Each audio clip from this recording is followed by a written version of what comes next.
Senhor presidente,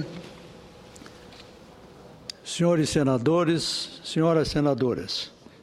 Em primeiro lugar, senhor presidente, eu gostaria de agradecer as expressões gentis de Vossa Excelência ao saudar-me no instante que devo ocupar a tribuna.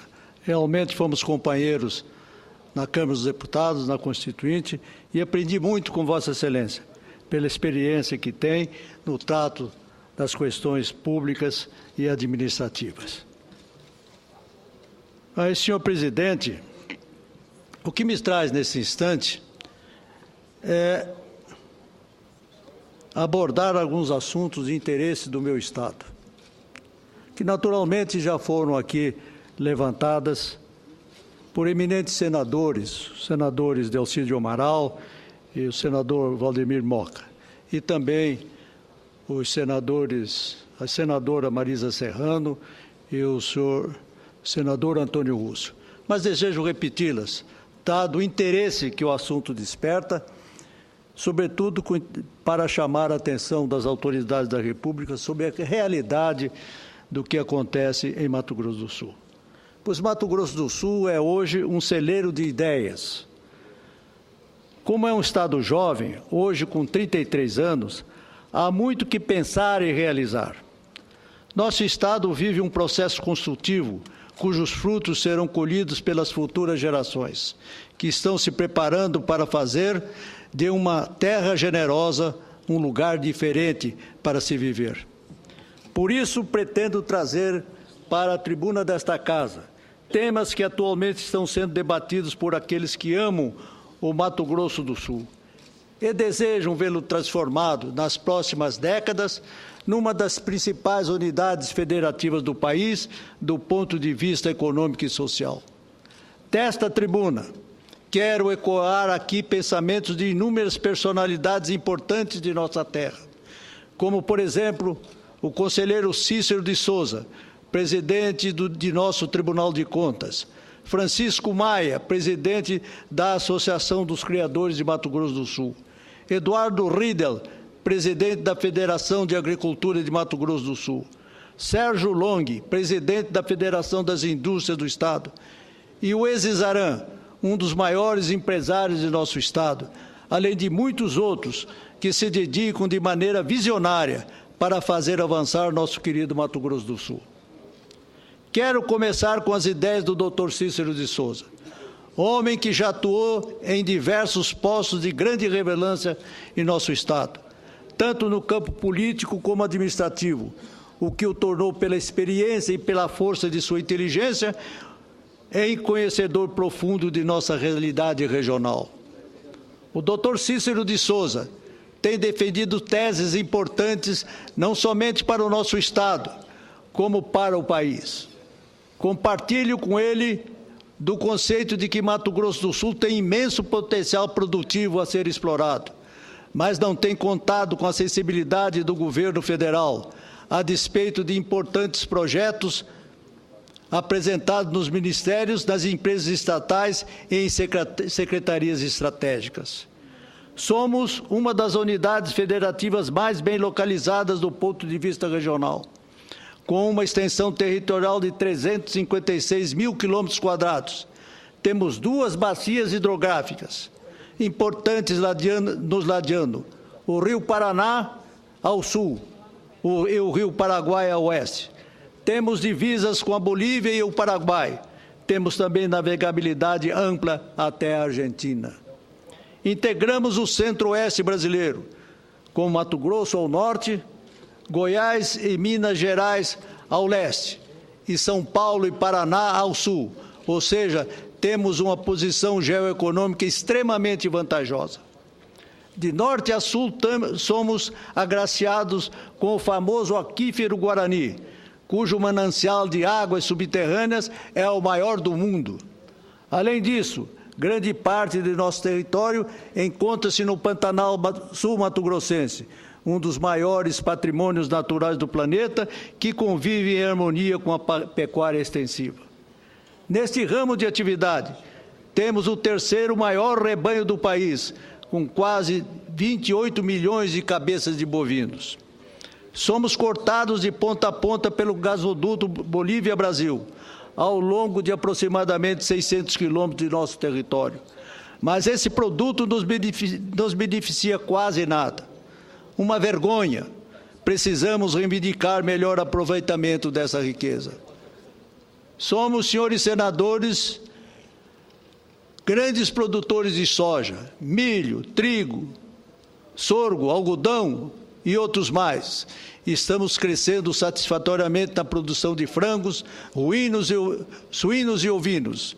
Enfim, somos um Estado que reúne enormes condições para dar respostas a médio e longo prazo às demandas crescentes por alimentos. Temos reservas minerais extraordinárias com o complexo minífero de Urucum no município de Corumbá, que abastece as nossas siderúrgicas e constitui valor estratégico nas nossas exportações para o exterior. Mas o Mato Grosso do Sul também tem contrastes.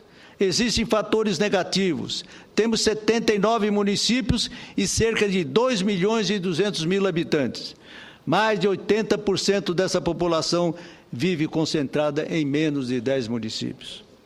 Essa realidade é um entrave para o nosso processo de desenvolvimento. Faltam estradas e rodovias pavimentadas. Faltam investimentos federais no setor de infraestrutura. Investimentos que nos foram negligenciados após o processo de divisão territorial de Mato Grosso. Saímos perdendo, essa é a realidade. Hoje, Mato Grosso e Goiás têm uma economia mais pujante que a nossa. Não houve uma relação equilibrada de desenvolvimento regional. Não podemos reverter esta história com a força do nosso trabalho, com a nossa determinação, mas com a nossa criatividade, fazendo dessa maneira de nosso Estado um modelo de desenvolvimento para o Brasil.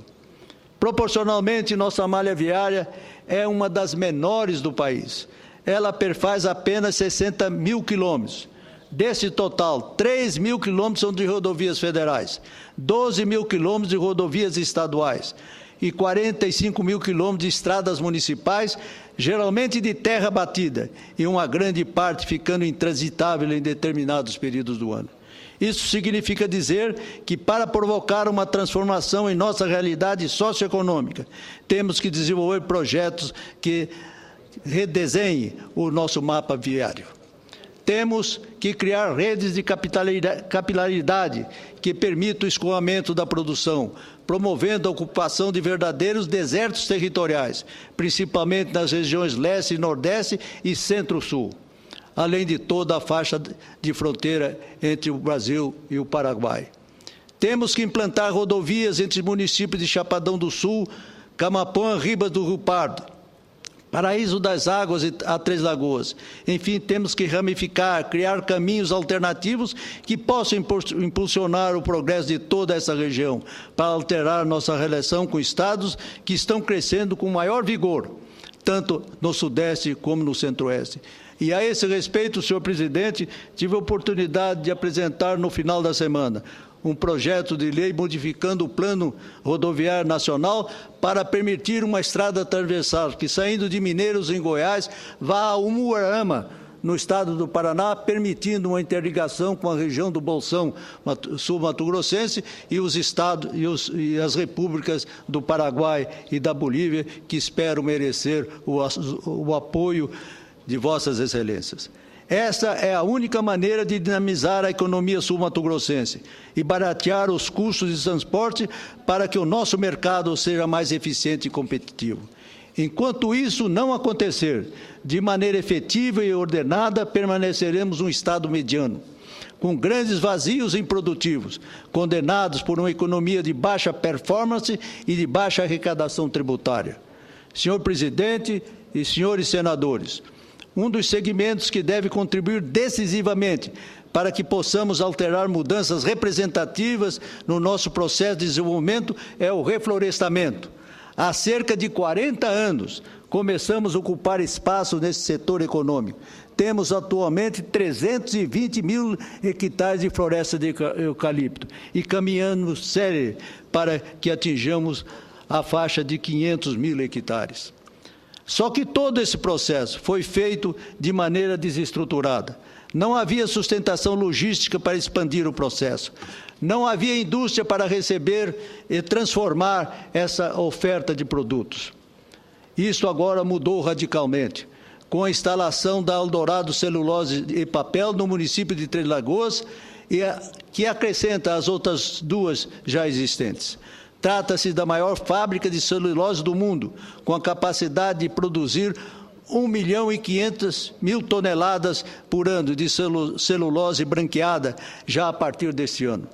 O destino dessa produção, que utilizará como matéria-prima a madeira de florestas plantadas de eucalipto, fonte 100% renovável, é a exportação para os mercados produtores de papel localizados na América do Sul, América do Norte, Europa e Ásia.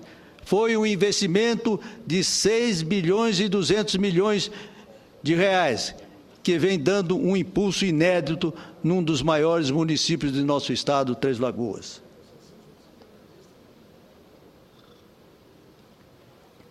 Continuo, Excelências.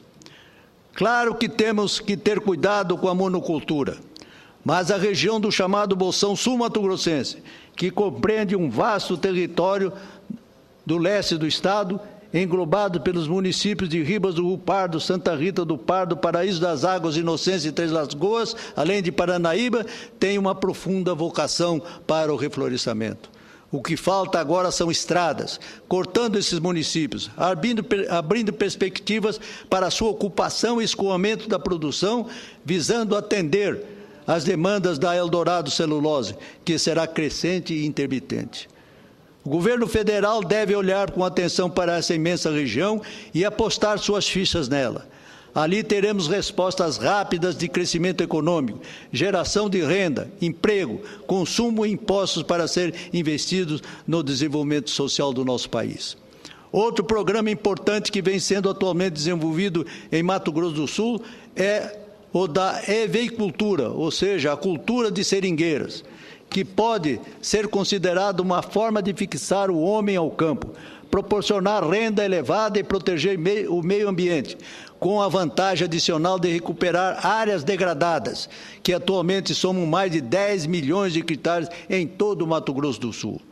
Permita-me, senhoras e senhores senadores, que eu relembre aqui o tempo em que exerci a titularidade da Secretaria da Agricultura e Pecuária de meu estado, na administração do governador Marcelo Miranda, contando com o apoio decisivo do então ministro da Agricultura, Iris Rezende, e com financiamento do BNDES, dei vigor ao programa de microbacias, recuperando milhares de hectares de terras erodidas e assoreadas em diferentes municípios do estado. Esse programa de microbacias, que infelizmente não existe mais no país, teve sucesso inicial quando do governo do nosso ilustre colega, o senador Álvaro Dias, o que resultou na recuperação das terras férteis do oeste paranaense. Minhas homenagens, portanto, a Vossa Excelência, senador Álvaro Dias, pela sua iniciativa pioneira e que, infelizmente, não teve seguimento nesse país. Hoje, a iniciativa privada está desenvolvendo no município de Cacilândia o maior plantio irrigado de seringueira do Brasil.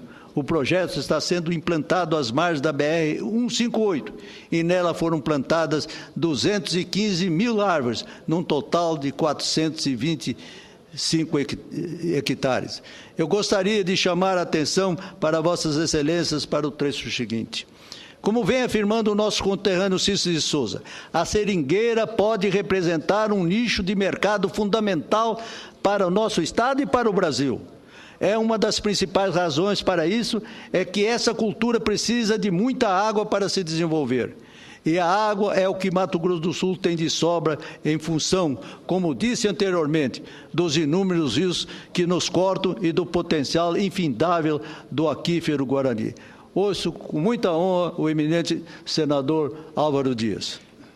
Meu caro senador Rubens Figueiró, primeiramente um agradecimento pela lembrança de um programa que teve êxito memorável no Paraná, foi considerado modelo para o mundo pela FAO, pelo Banco Mundial, foi aplicado em 38 países, e que acabou sendo esquecido no Brasil, como diz Vossa Excelência.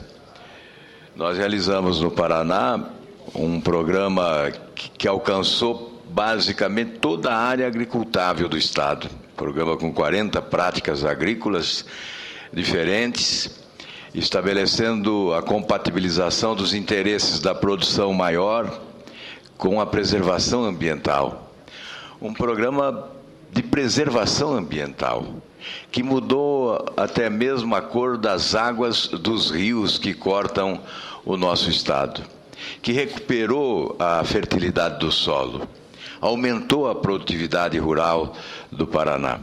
Certamente não fosse esse programa de microbacia, nós não teríamos a produtividade que temos hoje, a preservação do solo rico e fértil. Aliás, esta é uma missão das gerações presentes, em nome das gerações futuras, a preservação do solo rico e fértil, já que dele arrancamos a nossa sobrevivência, para que os nossos descendentes possam também dele usufruir. Esta é uma missão e cabe exatamente a quem governa definir programas, ações administrativas que possam preservar o meio ambiente e a produtividade do solo. Vossa Excelência lembra muito bem esse programa e eu creio que é hora de revivê-lo. Acho que é tempo ainda de voltarmos a ele. Nem mesmo no Paraná ele ocorre mais, mas ele precisa ser restabelecido para garantir às futuras gerações a terra rica e fértil e o meio ambiente preservado. Parabéns a Vossa Excelência pela lembrança. Eu que agradeço a Vossa Excelência, porque as informações que presta nesse instante, através do seu a parte, vêm enriquecer o meu pronunciamento e ressaltar a importância de se aplicar programas como esse no nosso país para a recuperação das terras que estão hoje erodidas, principalmente pelo descaso, pela não presença do poder público em apoio ao homem do campo que procura produzir nada obstante as dificuldades que encontra. Muito obrigado a Vossa Excelência. Mas eu gostaria de continuar, senhor presidente, dizendo que a plantação de seringa para a produção do látex poderá render em torno de R$30 mil por hectare ano, ou seja, uma cultura ideal para ser feita em assentamentos rurais, para proporcionar, além de renda familiar, recursos suficientes para ser reinvestido em culturas paralelas que podem, inclusive, diversificar a oferta de alimentos para o consumo interno e externo.